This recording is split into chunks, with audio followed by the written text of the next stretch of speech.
au commandement de la gendarmerie nationale.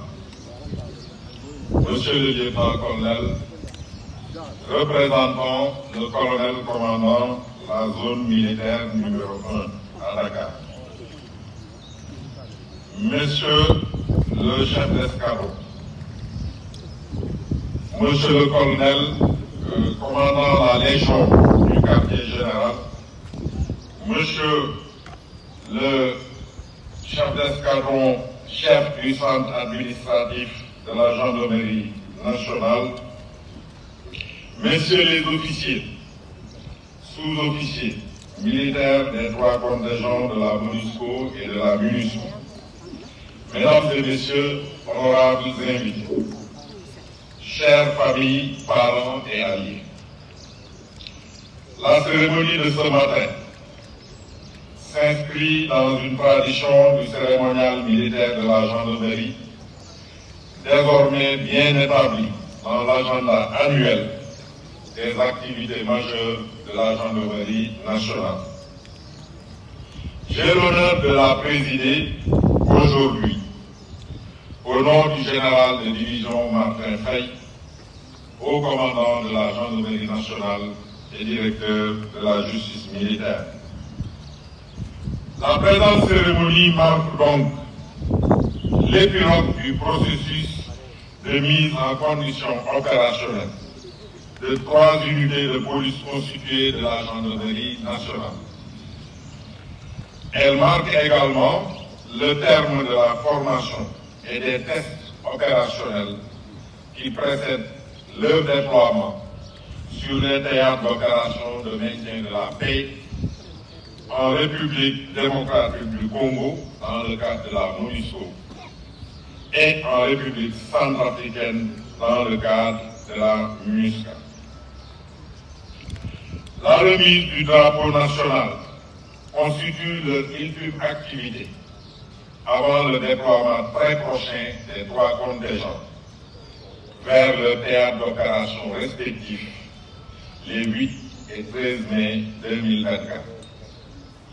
Au-delà du rituel et de la symbolique, la remise de l'emblème national traduit la volonté du commandement de délivrer ses dernières instructions et recommandations à un personnel appelé à évoluer à plusieurs milliers de kilomètres du territoire national pendant une année entière, dans un contexte multinational et un contexte marqué par l'instabilité. Mesdames, Messieurs, honorables invités, les unités qui se tiennent devant vous viennent de parachever une préparation pré-déploiement de 3 mois. Elles sont composées des 3 unités constituées de police de stabilisation, communément appelées FPU, réparties comme suit.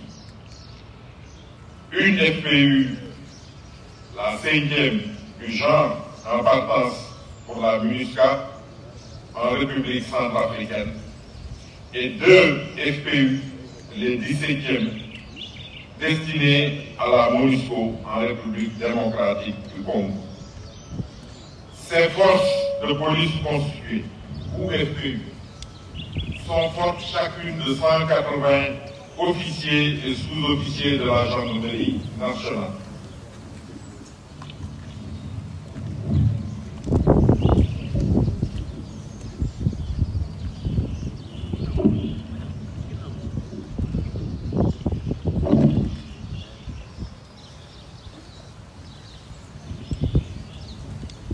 Ce qui fait un total de 540 personnels militaires, dont 109 personnels féminins.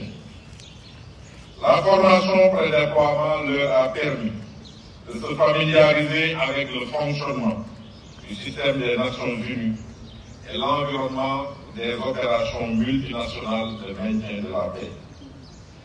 Ils ont également bénéficié d'une mise dans l'ambiance sur le contexte du théâtre des opérations dans lequel se déroulera leur mission et sur la teneur des mandats de la MINUSCA et de la MONUSCO, notamment sur les règles d'engagement très strictes, mais également en ce qui concerne les accords sur le statut des forces, communément appelées SOFA, dans ces différents pays. Cette préparation a été sanctionnée par l'inspection d'une équipe